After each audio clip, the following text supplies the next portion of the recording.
Why do we feel more depressed in the fall? What causes it, and what are the things we can do to make us a little more upbeat? Let's take a look on today's Alex Uncut. Let's put our living stereotypes. He's telling Alex for a reason. This is not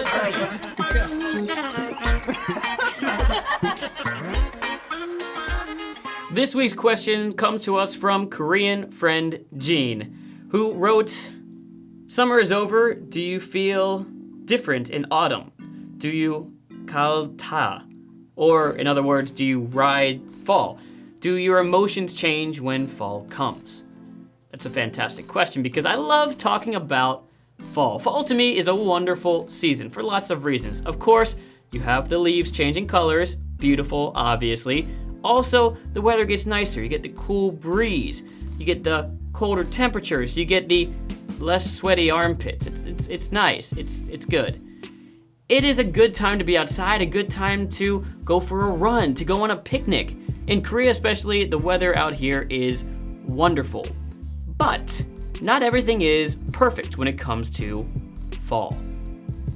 A lot of people think of SAD, seasonal affective disorder, as something that only happens to people in the winter, but actually a lot of the changes start to happen earlier on in the summertime.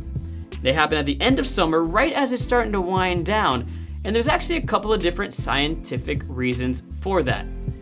This was called Autumn Anxiety by Jeannie Scully. The only reason I remember that name is because Scully is in Brooklyn Nine-Nine, and I am obsessed with that show right now. I can't believe I didn't know about it. But I'm watching that. Okay, wait, what am I talking about? Fall. Go back to that.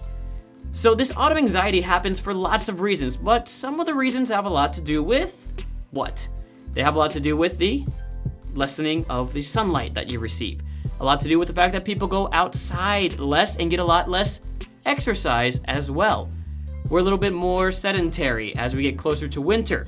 So less vitamin D in the skin means a little bit more down on the inside, but also less exercise. For those of you who have studied it even just a little bit, we know that exercise is a mood elevator. Maybe not at the moment of exercise, but afterwards as those endorphins are kicking in.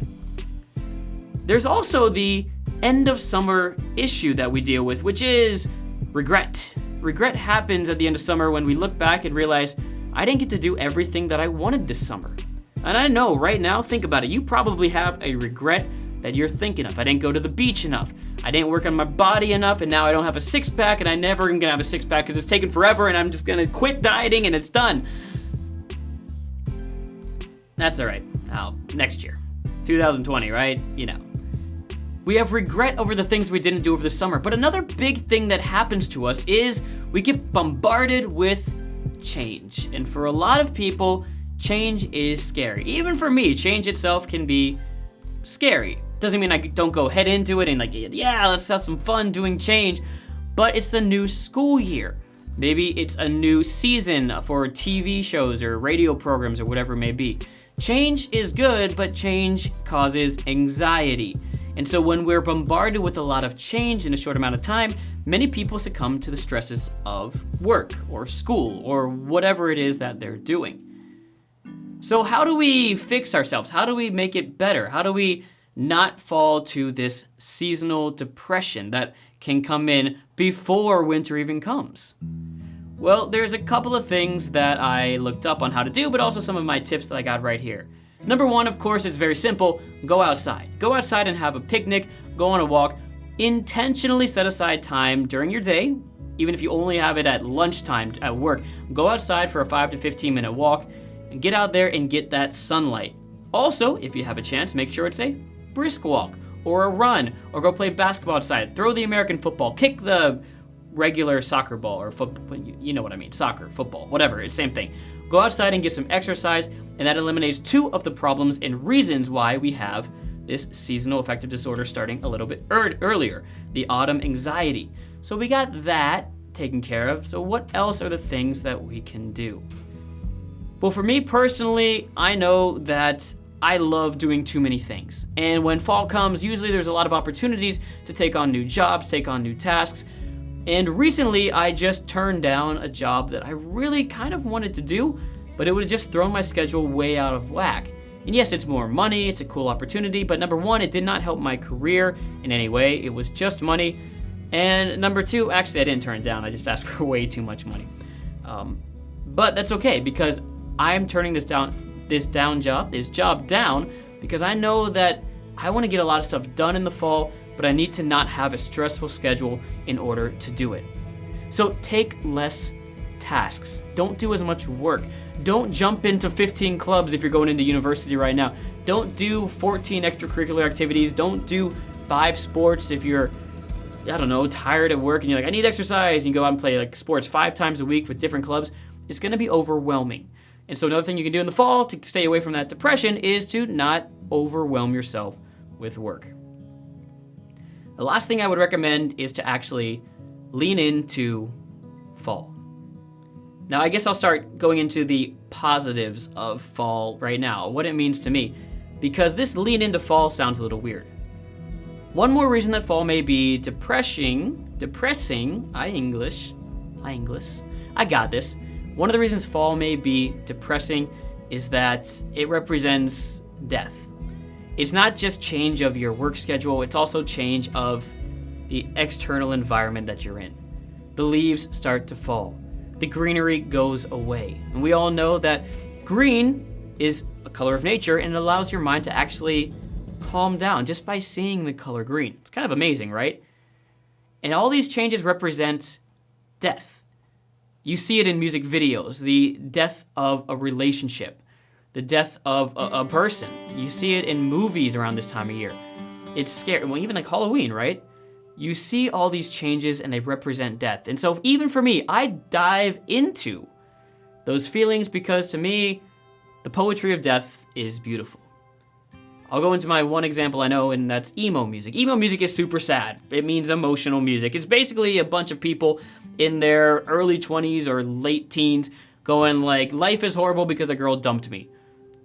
But when you think about what the changing of the leaves really means, it is part of a greater cycle of poetry. In order to have life, in the spring, new life, new flowers, you have to have death.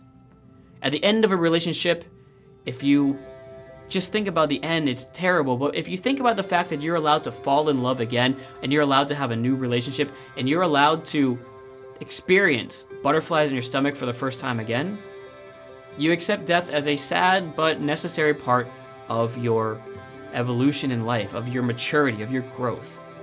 And to me, I lean into it, and I listen to emo music, I watch sad movies, and I play sad songs that, like, as I'm walking down the street and watching leaves fall to the ground. But I don't cry about it, I just embrace it. Now, that last one maybe is a little bit more emotional, but to me, it really helps to go into the season, to understand that these changes that are happening in the fall, the death of summer, the death of leaves, the death of whatever symbolic thing you're thinking of. These things that happen are just a beautiful part of life. And that, plus exercise and going outside, helps me get over that autumn anxiety that a lot of us face in September.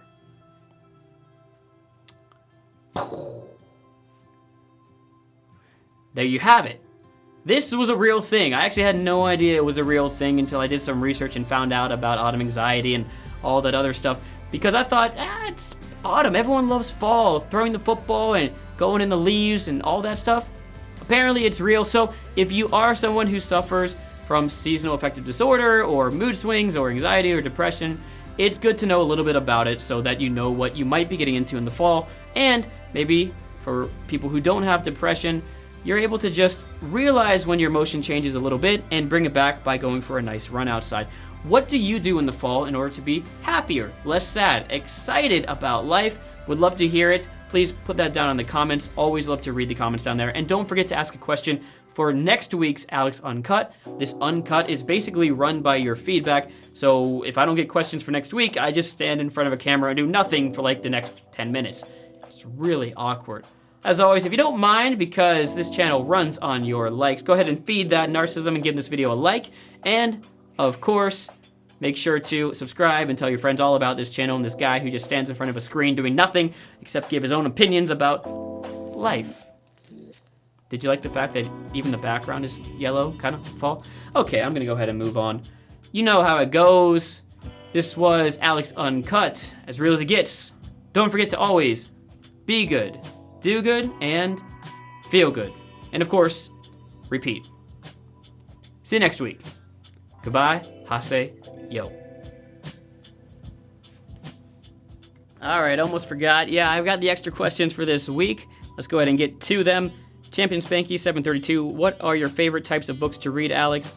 I'm gonna go with sci-fi because I get like stuck in those books, maybe fantasy or something. I don't know, you can't put those books down. I do prefer to learn from self-help books, but I don't know, that's just me. And Clarice, as you are hiking or running or walking, a camel, donkey, and a horse came out of the bushes and asked, would you want to ride? Which one will it be and why? I'm gonna ride the horse because the horse is exciting, it's fun. I know the camel can take you long distances, but life is short, so have fun, go faster, enjoy life more. Going with the horse.